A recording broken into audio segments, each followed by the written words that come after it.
Nakakabilib at di talaga matatawaran ang professionalism na ipinapakita ng Kim Pao na sina Kim Chiu at Paolo Avellino.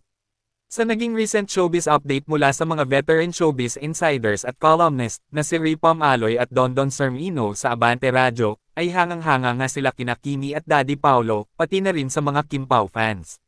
Dahil hindi nga sila sumasabay o nakikiagaw ng eksena sa promo ng Katden, na sina Catherine Bernardo at Alden Richards, na may pelikula ngayon na Hello Love Again.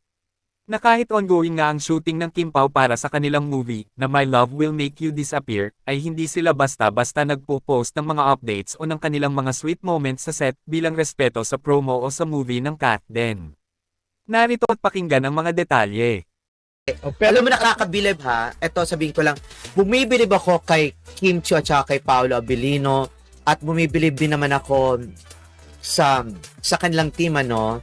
Pero specifically kay Paolo at kay Kim na hindi sila sumasabay. Oo. Kasi kahit meron silang imposibleng hindi nagkikita at nagkakasama itong dalawang to sa pag-gym. Hindi lang yun, hindi lang sila nagpapakita ng together. Kasi alam na pag nagpakita sila, and then i-repost siya ng mga fans, and then sasapaw, papatong dun sa, 'di ba, sa nangyayaring promo ngayon sa init ngayon ng Katden.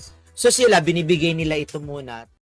Kahanga-hanga naman talaga ang professionalism ng Kim Pao at sa ipinapakita nilang respeto sa ibang artist sa showbiz industry. Kaya naman, hindi nakakapagtaka kung bakit iniidolo at inspirasyon ng mga fans sina Kimi at Daddy Paolo.